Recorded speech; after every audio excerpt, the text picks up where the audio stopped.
열등감에서 해방된 사람이라는 제목을 말씀 증거하겠습니다. 고난을 통해서도 하나님의 일은 이루어집니다. 나쁜 일이 아니에요. 나쁜 일이지만 하나님이 합력하여 선을 이루십니다. 내가 당한 질병, 내가 당한 고난들, 내가 당한 직장에서 실직, 모든 아픔 통해서도 하나님 바라보면 다 역전됩니다. 이미 오늘 주일 예배 때 들은 말씀이에요. 연장선상인데 오늘 사도행전은요, 인간의 악한 의도에도 하나님의 나라가 어떻게 이루어져 가는지 그걸 보여줍니다.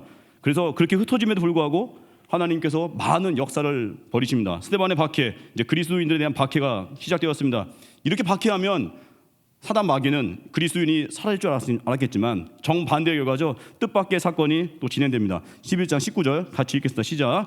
그때 스데반의 일로 일어난 환난으로 말미암아 흩어진 자들이 베니게와 구브로와 안디옥까지 이르러 유대인에게만 말씀을 전하는데, 이제 본격적 박해가 시작됐지만 크리스찬들이 씨가 말라버린 게 아닙니다. 오히려 의도하지 않은 결과 복음의 확장, 그렇게 거들떠보지도 않던 사마리아 땅에도 복음 증거되고, 전도자 빌립을 통해서요, 또 베드로와 요한 통해서 성령 세례도 부어지고, 베드로와 고넬료 만남 통해서 백부장 고넬료 집에 하나님 믿는 이방인들 모였을 때 마가의 다락방에 임했던 성령 세례까지 임하게 되고, 한마디로 하나님은 복음을 방해하는 무리들이 있어도 하나님의 나라는 계속 확장된다는 거예요. 우리 인생에 닥칠 고난이 있습니다. 어려움이 있습니다. 그래도 하나님 곁에 끝까지 붙어 있으면 그 고난 통해서 하나님이 놀라운 일들을 이루신다는 겁니다. 첫 번째가 우리의 인생의 성령의 능력을 구해서 할 일입니다.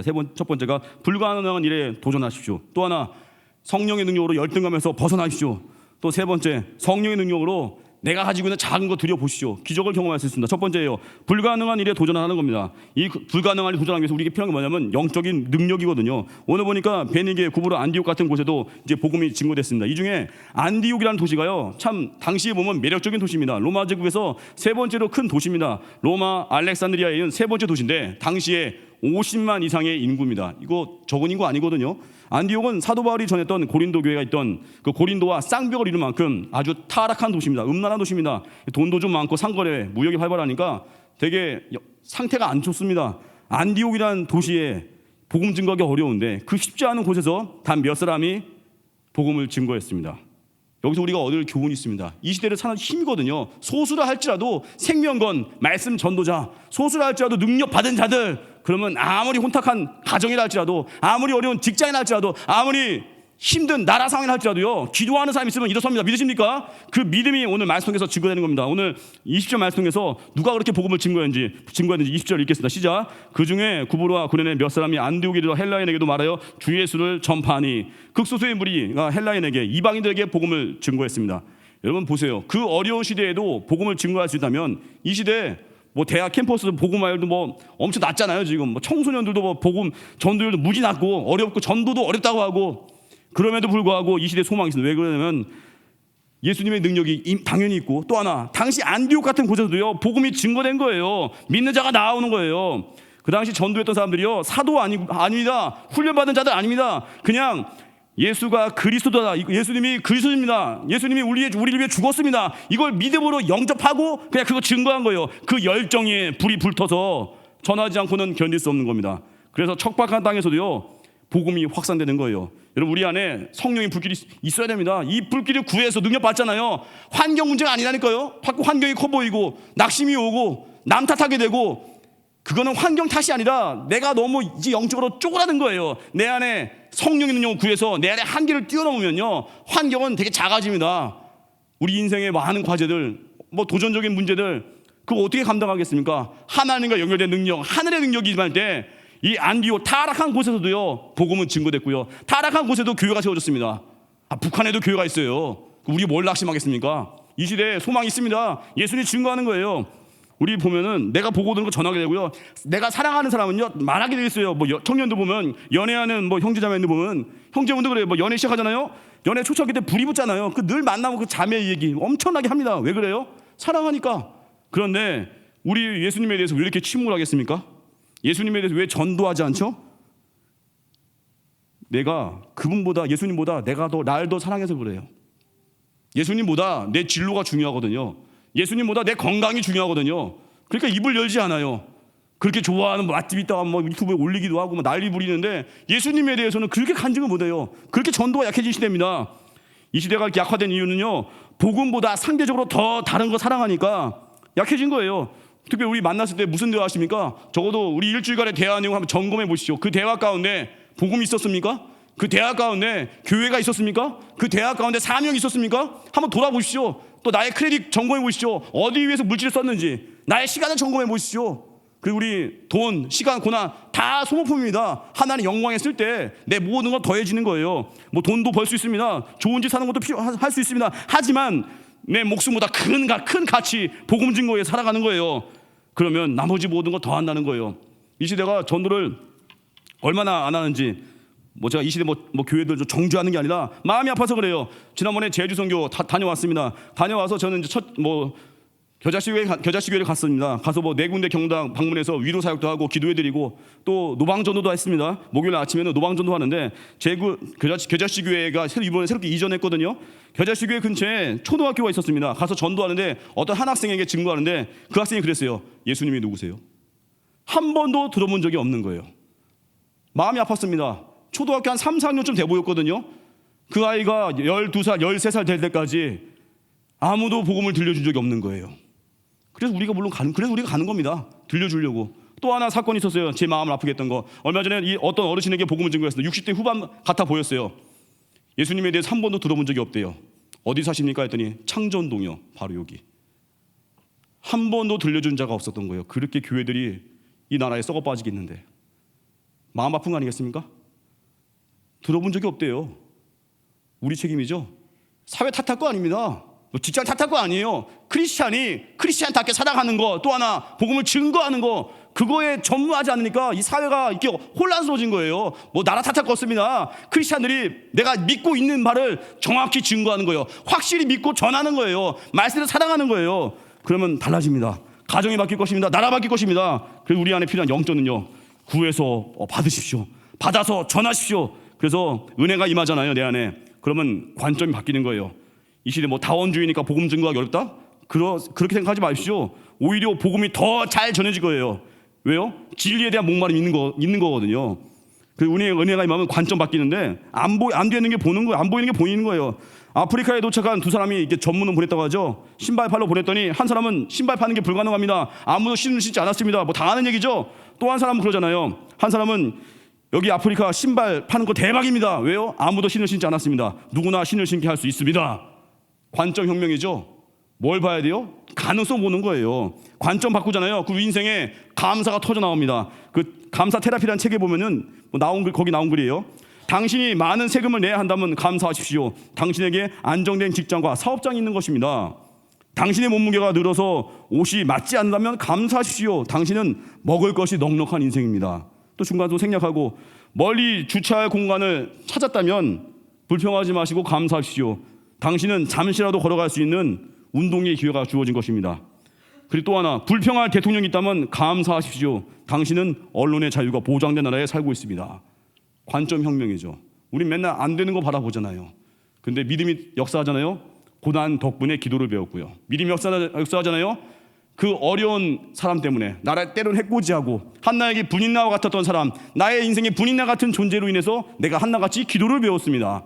바뀌는 거예요. 그게 관점 혁명입니다. 그래서 오늘 본문에 그 소수가 가서 헬레인에게 복음을 증거했습니다. 이거 어려운 얘기 아니에요. 사랑하니까 말하는 거예요. 그랬더니 전도했더니 21절 읽겠습니다. 시작. 주의 손이 그들과 함께 하심에 수많은 사람들이 믿고 주께 돌아오더라. 전했더니 주의 손이 함께 한대요. 여러분, 전도는요, 내가 하는 거 아닙니다. 내 상태가 아니에요. 전하면 하나님이 일하십니다. 전하면 주님이 힘 주십니다. 그 우리가 할 일이 뭐예요?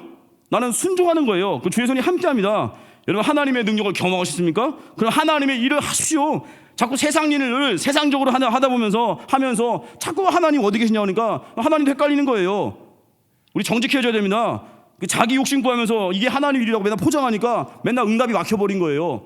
정직해지십시오. 돈 벌고 싶으면 진짜 돈 벌고 싶다 말하시라고요. 자꾸 하나님 영광 갖다 대지 말고 내가 정직하게 기도하면서 하나님 앞에서 내 마음이 정돈되는 거예요. 내 영이 질서가 잡히는 거예요. 그래서 우리 하나님 이름 뭐겠습니까? 복음이 증거되는 거예요. 구원이 증거되는 거예요. 응답을 경험하고 싶습니까? 뭐 최근에 나는 응답이 없어. 응답이 없는 게 아니라 맨날 내 뜻만 구했던 거예요. 하나님 약속, 그 많은 약속 붙들고 다 구해보시죠. 주의 뜻대로 구하면 들으신다고 합니다. 우리 사랑할 님 주십시오. 전도할 님 주십시오. 용서할 님 주십시오. 십자가 지는 힘을 주십시오. 이거 구하는 거예요. 그러면 늘 응답이에요. 왜요? 약속은 이루어지니까.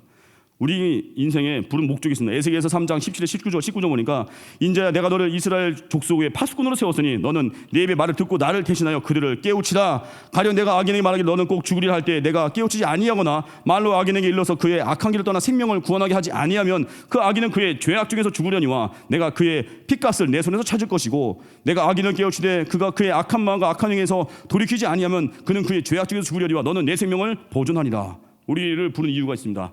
이 시대에 이 민족 파수꾼으로 세우신 거예요. 전하라고. 그 길로 가면 죽습니다. 거기 절벽입니다. 말해주는 거예요. 말해주지 않아서 죽으면요 그 책임을 우리에게 묻는다는 거예요. 뭘 묻겠습니까? 아프겠죠.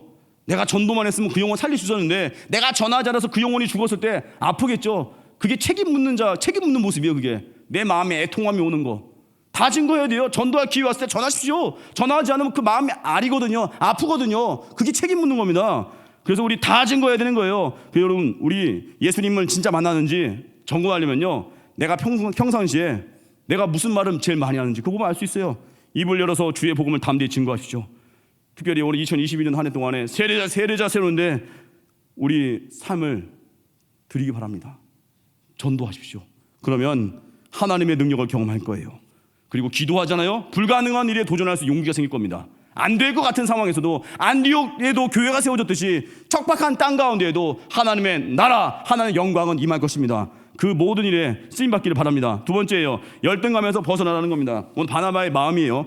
예루살렘 교회에 이 소문이 이제 전해졌습니다. 안디옥에서 일어났던 그 많은 그 좋은 일들이 22절, 23절 읽겠습니다. 시작. 예루살렘 교회가 이 사람들의 소문을 듣고 바나바를 안디옥까지 보내니 그가 이르러 하나님의 은혜를 보고 기뻐하여 모든 사람에게 굳건한 마음으로 주와 함께 머물러 있으라 권하니.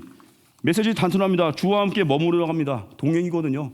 단순한 메시지. 주와 동행하면 나머지 다 풀리는 거예요. 병들었을 때나 또 때로는 시험에 떨어졌을 때거나 또 어려운 풍파가 올 때 주와 동행하면 다 풀립니다. 우리 딱 하나예요. 주님 곁에 붙어 있겠습니다. 그 결단입니다. 지금 안디옥에서 놀라운 일 일어난 거 보고 예루살렘 교회가 바나바를 보내기로 했습니다. 바나바는 사도도 아닙니다. 내 모든 면에 균형이 잡힌 사람이에요. 초대교회 어려울 때 자기 밭 팔아서 조용히 헌금도 했습니다. 말없이 사도도 도왔습니다. 바나바에 대한 모습 24절 읽겠습니다. 시작. 바나바는 착한 사람이요 성령과 믿음이 충만한 사람이라 이에 큰 무리가 죽게 더하여지더라. 바나바는 참 인격적으로 훌륭합니다. 큰 무리가 더하여지는 복을 경험했어요. 여러분 이쯤 되면요 어떤 생각 들겠습니까?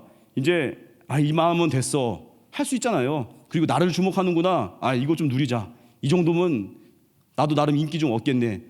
그 자기 도취 빠지지 않고 안주하지 않고 더 도전하죠. 더 도전하기 위해서 어떻게 해요? 동역자를 찾습니다. 그 동역자가 누구냐면 사울이에요. 바울이에요. 자기보다 월등히 탁월한 사람. 바나바 한마디로 안주하지 않았고요. 자기의 한계를 인정하고 동역자를 찾습니다. 사람들이 자기를 인정해 주는 거 그 눈에 매이지 않았습니다. 왜요? 바나바는 열등감이 없거든요. 우월감도 없습니다.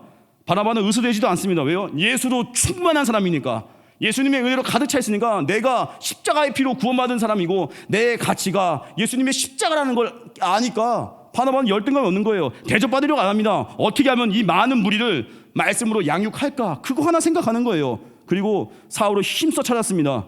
사울 찾으러 갔다는 구절에서 찾는다는 말의 원어는요 소재지가 불분명한 사람을 찾아서 헤매러 갔다는 거예요. 당시에 사울 군왕이 찾기가 쉽지 않거든요. 근데 교회의 유익을 위해서 바나바는 찾아 나섰습니다. 자기보다 월등히 나은 사람 찾아서 데려오는 거예요. 이게 마음에 상처가 없는 사람이에요. 더 나은 사람 데려와도 됩니다. 왜요? 교회의 유익을 위해서라면. 그게 바나바예요. 25절, 26절 읽겠습니다. 시작. 바나바가 사울을 찾으러 다소에 가서 만남에 안디옥에 데리고 와서 둘이 교회에 1년간 모여있어 큰 무리를 가르쳤고 제자들이 안디옥에서 비로소 그리스도인이라 일컬음을 받게 되었더라. 우리 인생에 예수님으로 가득 채워야 됩니다. 예수님으로 채우지 않으니까 늘 다른 것에 중독되는 거예요. 예수님을 채우지 않으니까 늘 허한 마음들 이것저것 중독돼 버리고 일 중독자 돼 버리고 쇼핑 중독 돼 버리고 어떤 사람은 학생은 공부 중독 돼 버리고 예수님으로 가득 채워야 됩니다. 그래서 우리 예수님으로 채우는 거 뭐예요? 주일 성수 온전히 해야 다른 것에 중독 안 됩니다. 특별히 영적인 능력을 더 강화하고 싶으니까 새벽을 깨워 기도해 보시죠. 거기에 오는 영적인 힘이 내 안에 모든 중독을 깨버리고 그 영적인 힘이 내 안에 모든 한일을 깬다는 거예요. 그래서 예수님으로 가득 채우십시오. 그러면 예수님의 마음이 임하는 거예요. 예수님의 마음이 임하잖아요. 내가 아파하는 주제가 달라집니다. 여러분 뭐 때문에 아파하십니까? 어떤 사람은 자기 자존심, 어떤 사람은 자기 돈 문제, 어떤 사람은 자기 직장 문제, 물론 아파할 수 있습니다. 근데 예수님의 마음을 담는 자 가장 먼저 뭘 생각해요? 내 나라의 잃어버린 영혼들, 내 조국의 아픔들. 느헤미야 1장 보면요, 느헤미야 잘 봐야 돼요. 느헤미야가 처음부터 술관원장 아니었습니다. 원래는 그냥 수상궁에 그냥 있었어요. 별 보직 없었습니다. 느헤미야는 원래 그냥 수상궁에 있던 사람이에요. 그런데 왕궁에서 특별한 역할은 없는데 눈에 안 띄죠. 근데 예루살렘과 자기 민족 상황을 놓고 소식을 듣고 아파하고 기도했어요. 그러다가 하나님의 은혜가 임하면서 결국 술관원이 된 거예요. 왕 바로 가장 곁에 있는 사람이 돼버린 거예요. 아파했더니, 민족의 아픔을 놓고 아파했더니 누가 발령을 냈어요? 하나님께서. 그래서 예수 믿는 사람들, 전 지금도 기억나요. 신학교 1학년 때 개강수련회 오신 목사님께서 그랬습니다. 여러분 사역자분들 이리저리 그 면접 이력서 내지 말고 있는 자리에 충성하십시오. 발령은 하나님이 되십니다. 1학년 때 신학교 개강수련회 때 들었던 메시지인데 너무나 인상적이었습니다. 충성하면요, 그리고 영혼을 위해서 아파하잖아요. 내가 그의 나라 그의 일을 위해서 충성하잖아요. 발령은 하나님이 되십니다. 느헤미야가 그렇게 된 거예요. 자기가 왕 옆에 있으려고 애쓴 거 없습니다. 나를 왕 옆에 있게 해주십시오. 금식하는 거 없습니다. 그냥 민족의 소식을 듣고 예루살렘과 자기 민족 상황을 놓고 아파하고 기도했더니 하나님이 은혜를 입게 하셔서 왕의 술관원이 되게 만든 거예요. 가장 곁에 있게 만든 거. 우리 인생 내가 어느 직장 갈까요? 어느 배우자 만날까요? 내가 또 어떻게 할까요? 그거 걱정 그만하시고 지금 있는 자리에 내가 충성을 하고 있는지 그거 확인하십시오. 내가 예배하고 있는지, 내가 하나님께 붙어 있는지, 그 나머지 발령이든지 만남이든지 그 모든 것은 하나님이 이루십니다. 믿으십니까? 그 믿음으로 달려가십시오. 그래서 오늘 예수님을 가득 채운 그 바나바의 모습, 열등감 없습니다. 우월감 없습니다. 교회의 유익을 위해서 찾아 나서는 거예요. 그게 바나바입니다. 히스기야가 왜 바벨론 사신들 앞에서 하나님 영광은 자랑하지 않고 왜 쓸데없는 자기 자랑만 했죠? 왜 히스기야가 왜 망했죠? 그놈의 열등감 때문에. 세상에 대한 열등감 때문에 그거 부러워한 거예요. 내가 자랑하는 게 내가 부러워하는 거예요. 자기 자신이 유다의 왕으로 얼마나 존귀한지를 히스기야는 깨닫지 못한 겁니다. 내 가치가 얼마나 귀한 존재인지. 예수님 안에 거하잖아요. 내 가치가 얼마나 귀한지 그거 발견하면 열등감 없어집니다. 그거 벗어나야 그 다음 단계로 갑니다. 치유돼야 됩니다. 비교시 넘어야 됩니다. 내 안에 한계 넘어야 됩니다. 과거의 묵은 상처 깨버려야 됩니다. 그게 예수님과의 연결이에요. 그게 예수 충만이에요. 맞아, 세 번째입니다. 나의 작은 것을 두려보라는 겁니다. 기적이 나타나는 거예요. 안디옥에 사는 사람들이 이제 저 사람들이 왔다 갔다 하는 거 보니까 삶이 달라진 거예요. 달라진 모습 보고 별명 붙인 게 뭐라고요? 크리스찬. 이게 별명이래요. 그게 파워죠. 내가 나를 인정한 게 아니라 주변 사람들이 크리스찬들을 보고 믿는 자들 보고 인정해 준 거예요. 야, 뭔가 다르네. 자칭 크리스찬 아닙니다. 안디옥에서 이들을 보고 붙여준 별명이에요.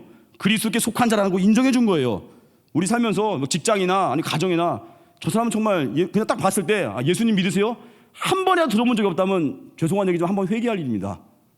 딱 만났을 때 전 참 감사한 게 좀 자랑 같은 안 할래요. 딱 보면 알더라고요. 목사님이시죠? 금방을 어떻게 알았는지. 그냥 청년이란 티를 내면서 입을 전도해도 알아요. 금방 알더라고요. 감사하더라고요. 왜요? 하나님의 그리스도의 향기가 나가게 되거든요.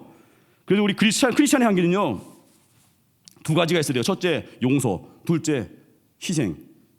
크리스찬들은 용서할 수 있어야 됩니다. 내가 용서가 안 된다? 그거 되게 위험한 상황이에요.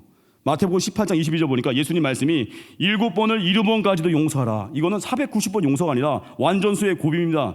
한마디로 언제든지 용서라는 거예요. 여러분, 가정에서의 최악은 뭐겠습니까? 뭐 배우자가 일찍 죽는 게 문제가 아니에요. 직장에서 최악이 무엇입니까? 회사 파산이 아니에요. 직장과 가정에서의 최악은요, 십자가 은혜로 구원받은 백성이 가족을 용서하지 않는 거예요. 그게 최악이야, 최악. 상관의 핍박이 최악이 아니에요.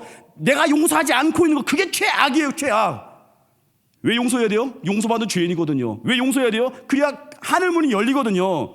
요셉은 탁 용서의 전문가입니다. 요셉은요, 형들을 용서했으니 이제 알아서 가십시오. 내가 형들의 인사는 받아줄게요. 복수는 안 할게요. 다시는 얼굴 보고 살지 맙시다. 그러지 않았어요. 요셉은 용서도 대단한데 용서한 다음에 그들과 함께 살고 온 가족 책임졌습니다. 이게 십자가예요. 내가 너 인사는 받아줄게 하고 일 안 하는 게 아니에요. 함께 할 수 있는 거. 예수님은 신랑 되신 예수님이 치매 같은 신부인 우리를 버리지 않으셨습니다. 끝까지 함께 하셨습니다. 그게 용서예요. 제가 마음 아팠습니다. 저도 그렇고 우리 하나님 백성들이 이 용서 하나가 막혀서 기도가 막혀버리고, 용서 하나가 막혀서 전도가 막혀버리고, 우리 이 땅을 위해서 기도하잖아요. 용서 운동 벌여야 됩니다. 예수 믿는 자들이 그 핍박 상황 가운데 손영호 목사님 그만 부러워하고 우리가 그 길 걸어가는 거예요. 예수님을 닮은 그 아름다운 모습 우리가 닮아가는 거예요. 그러면 성장합니다. 또 하나 나눔이 있어야 돼요. 27절에서 30절까지 읽겠습니다. 그때 선지자들이 예루살렘에서 안디옥에 이르니 그 중에 아가보라 하는 한 사람이 일어나 성령을 말하되 천하의 큰 흉년에 들리라 하더니 글라우디오 때에 그렇게 되니라. 제자들이 각각 그 힘대로 유대에 사는 형제들에게 부조를 보내기로 작정하고 이를 실행하여 바나바와 사울의 손으로 장로들에게 보내니라. 예루살렘에 선지자들이 내려왔습니다. 아가보라는 사람 이제 예언하는 거예요. 앞으로 큰 흉년이 있을 것이라고 예언했습니다. 글라우디오 황제 때 그게 이루어졌어요. 그런 어려움이 왔을 때 안디옥에 있는 형제들이 예루살렘에 있는 어린 형제들을 도왔습니다. 여러분, 그리스도인이 된다는 것, 이거는 앞에 얘기했던 용서가 되는 것, 그리고 남을 누군가에게 도움 주는 자가 되는 거예요. 그리스도인이 되어서 성장한다는 건요, 이제는 받는 자에서, 물론 예배 때 많이 은혜 받으십시오. 예배에서 받은 은혜를 가지고 흘려 보내는 거예요. 다른 사람 위해 사랑하는 거예요. 사랑할 대상이 있는 거, 그게 복인 거예요. 남을 위해 살다가 내 문제가 어느 순간 해결되는 거예요. 그래서 우리 사랑할 대상이 있으면요, 그게 강해집니다. 이기주의자가 제일 빨리 낙심합니다. 왜요? 나만 먹고 살면 되거든요. 근데 이타주의자 가장 길게 갑니다. 내가 모욕을 당해도 내가 살려야 될 사람이 있거든요. 내가 힘들어도 건져야 될 영혼이 있거든요. 그래서 여러분, 적어도 간사나 교사, 리더 해보십시오. 그러면요, 낙심이 그리 오래 못 가요. 왜냐하면 내가 낙심이 올 상황이 와도 내 양떼 살려야 되거든요. 그 직분이 있거든요. 직분 귀하게 여기시죠. 직분 맡았는데 직분 맡고 나서 아무 일도 안 하면요, 그 뭐예요? 직분을 탐하는 자죠. 직분 맡았으면 이해해야 되는 거예요. 영혼을 위해서 눈물 뿌리고 살리는 거 힘쓰고. 그 조용기 목사님 이야기입니다. 얼마 전에 소천하셨죠. 이 조용기 목사님 인생의 최악의 시절이 있다고 합니다. 언제냐면 1969년부터 1973년까지가 이 조용기 목사님이 최악의 시절이었다고 그분 간증에 나옵니다. 이분이 그때가 언제냐면 하나님께서 이 조용기 목사님에게 세계 최대의 교회를 세우도록 명하신 때래요. 근데 가진 돈이 500만 원밖에 없는 거예요. 그리고 믿음으로 땅을 구입했습니다. 1만 명이 앉을 교회 건축 계약도 했다고 합니다. 돈이 30억 필요하대. 30억 필요한데 갑자기 그 당시에 경제가 침체된 거예요. 문 닫는 공장이 생기고요, 은행도 문 닫고, 그러다 보니까 교회 성도님들이 직업을 잃어버리고 헌금도 줄어버리고. 그때 또 미국에 있는 그 닉슨 대통령이 달러화를 평가절하해서 한국 경제까지 어려워졌습니다. 계약자들이 계약을 변경하려고 막 목사님 찾아온 거예요. 영수증은 산더미 같을 때 수입이 없는 거예요. 막다른 골목에 처하니까 아는 그 교회 지도자 몇 분이 조용기 목사님께 그러더래요. 목사님, 정신 좀 차리시죠. 위로는 못 해줄 망정 요배 친구들 같이 정신 좀 차리십시오. 그러는 거예요. 조용기 목사님이 너무 낙심이 오더랍니다. 이렇게 기도했대요. 하나님, 저를 죽여주세요. 하나님 어디 계십니까? 막 그 믿음의 용장이, 하나님 나 힘듭니다. 나 죽여주세요. 아예 그냥 어디 계십니까? 막 울부짖었다는 거예요. 그런데 막 힘들어서 괴로워하고 있는데 갑자기 교인분들이 그 믿음이 참 훌륭했어요. 교인분들이 목사님 위해서 기도한다고 이제 335 모여들다가 그 중보기도 모임에 조용기 목사님 초대한 거예요. 목사님 오시죠. 목사님 힘드시지만 같이 기도하시죠. 그러면서 그 시멘트 바닥에 같이 무릎 꿇고 기도합니다. 처음에는 수백 명이 기도하다가 나중에 이게 수천 명까지 된 거예요. 근데 이게 기도하는데 한 가지 사건이 벌어집니다. 이제 30억이라는 돈이 필요한데 지금 수입이 없죠. 헌금이 안 들어오고 경제 위기가 왔잖아요. 근데 이런 위기 상황 가운데 기도회의 능력을 이제 경험한 거예요. 근데 기도회 하다가 자식도 없이 정부에서 나오는 보조금으로 생계 이어가던 팔순 할머니 한 분이 갑자기 목사님께 오더래요. 그분이 눈물 흘리면서 말합니다. 목사님, 제가 가진 재산은 이 오래된 밥공기 하나와 젓가락 한 쌍뿐입니다. 내가 돈이라도 있다면 전부 다 드리고 싶지만 가진 게 이게 전부입니다. 목사님, 저는 이 밥공기 하나와 젓가락 한 쌍으로 식사합니다. 하지만 나 이것 없어도 식사할 수 있습니다. 목사님, 이거라도 받아 주십시오. 울면서 드리더래요. 조용기 목사님이 같이 울면서 받을 수 없습니다 하고 거절했어요. 그냥 받은 셈 치겠습니다 하고 거절했습니다. 할머니랑 같이 우셨대요. 근데 할머니가 또 얘기하는 거예요. 목사님, 이 물건은 값어치가 있는 건 아니지만 지금 이 교회는 제게는 생명과도 같습니다. 하나님께서 저처럼 늙고 죽어가는 과부가 드리는 이 예물을 받지 않으실까요? 목사님, 저는 목사님을 사랑합니다. 목사님이 이 공경에서 벗어나는 모습을 보고 싶습니다. 그러면서 이 할머니가 소리 높여서 더 크게 우신 거예요.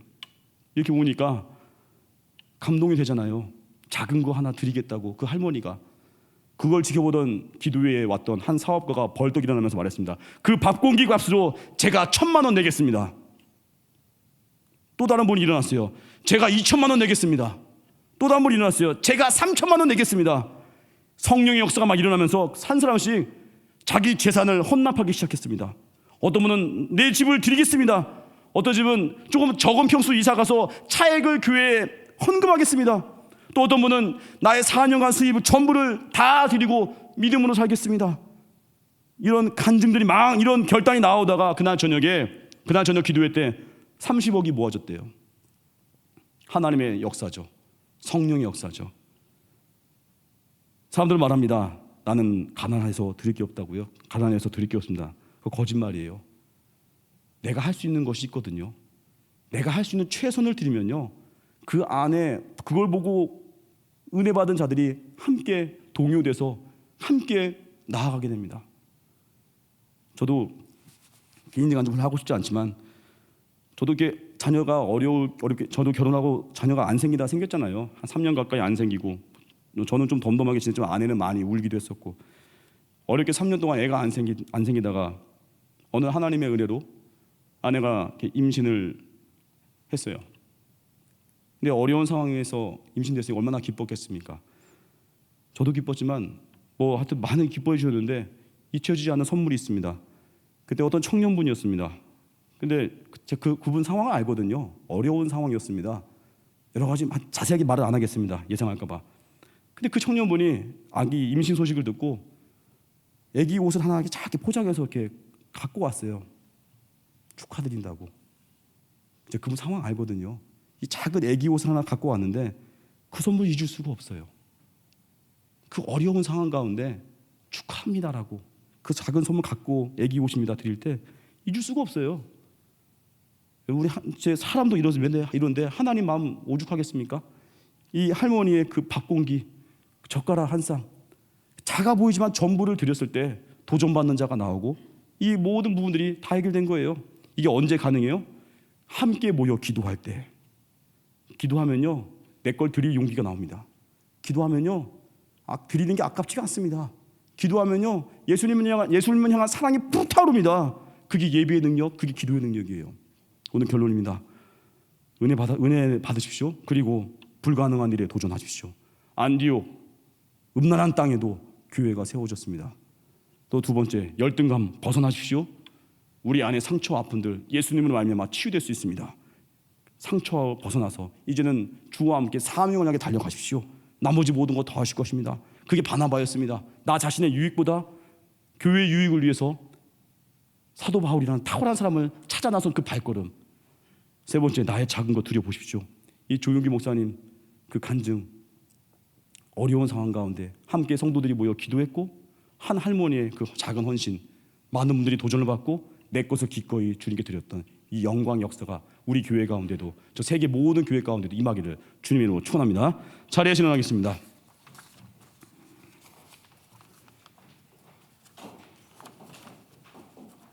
이제 역전드리라 찬양하겠습니다.